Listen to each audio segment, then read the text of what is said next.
গাজার মুয়াজ্জিন লিখেছেন ছোটন হোসাইন।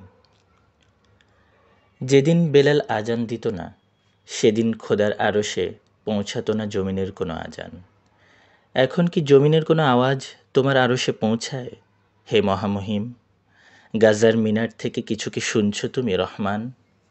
আজান কিংবা চোখের জলে ভেসে যাওয়া হাইয়া আলা সলার আর্তনাদ কিছুই কি পৌঁছাতে পারে না তোমার কদমে? গাজার ঘরে ঘরে বেলাল, আম্মার, মাঠে ময়দানে খুবাইব, অন্দরে অন্দরে সুমাইয়া।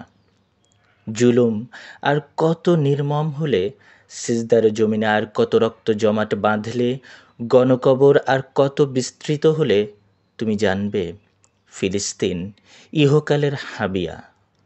আর কত কলিজা ফাটা রক্তে মরুভূমি ভিজে উর্বর হলে গাজার আজান তোমার আরশে শোনা যাবে।